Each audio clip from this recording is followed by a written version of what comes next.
Guys, dito tayo ngayon dito sa tinatayo talagang construction. Malapit na rin ito matapos kasi ilang floor na to. Ang ano naman kasi yung standard kasi sinusunod yun yung mga building na yan. Kaya hindi dapat lumagpas dyan yung building. Kaya itong Econ 6 malapit na matatapos at marami na rin akong vlog dito. Napansin ko lang itong mga manggagawa natin dyan, yung mga construction, yung mga halo-halo na sila dyan. Andiyan yung mga steelman, meron na din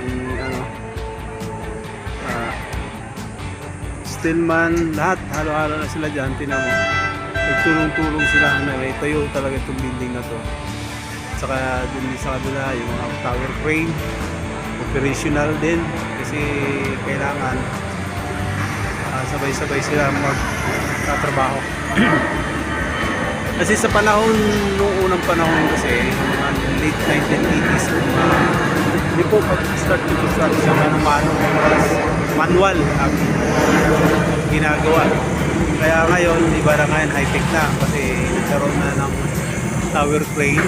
Yung mga tower crane na yan, kaya laking tulong talaga sa pagbubuhat ng mga bakal o mga materialis na iakyat dyan sa floor na yan na kung ano yung natulong floor na. Ayan, dito sa kabila. Talagang nasisipag ng mga Pilipino kung magagawa. Ito'y ano na, siguro mga 15th floor o kaya 14th floor. Tatapos na rin po. Kaya binibidyohan natin kasi nakakatuwa na naitayo yung building sa tulong-tulong ng manggagawa. Gumagana na yung crane tower. Nandun yung operator na sa taas. Nakahubad pa si si kuya, nakahubad, pawis na pawis, pero may aircon naman. Ayan, pawis na pawis siya. Kaya may bubuhatin na naman siya. Tapos tatawid dito sa kabila. Ilan yung tower crane na to? Bali, 4. Kailangan talaga ng tower crane kasi may mga bigat talaga bubuhatin. Hindi tayo ng tao yun. Kahit yung heavy lift crane, hindi pwede. Kaya ito talaga yung tower crane. Ang laking bagay.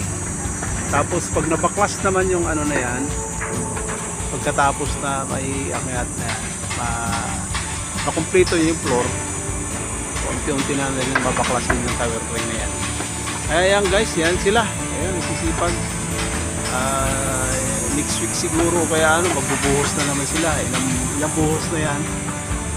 Kaya pag nagbubuhos sila, halos overtime, overnight. Dahil sa lawak nga nito, hanggang dito sa kabila. Sa haba din, sa laki. Tapos dito, doon naman din sa kabila, magtatayo din na naman doon. Punta doon, may parking din, mga Econ 7 din siguro yun tatayo. Ayan guys, maraming salamat. Napansin lang natin na ganito ang gawain ng mga construction workers atin. Talagang sisipag nila. Okay guys, maraming salamat. Bye bye. Shout out dyan, Idol Pelis, Idol Wild, Maricel, Bambles, Mamilida, Mel, Mama Carius, Mama Saina Heart, Mami Chu, Mamita, si Janet Sumo, Janet Ma'am Sumo, si Idol Madam Yesterday, nasa Brunei siya ngayon. JR, Australia, laka na bahay na niya.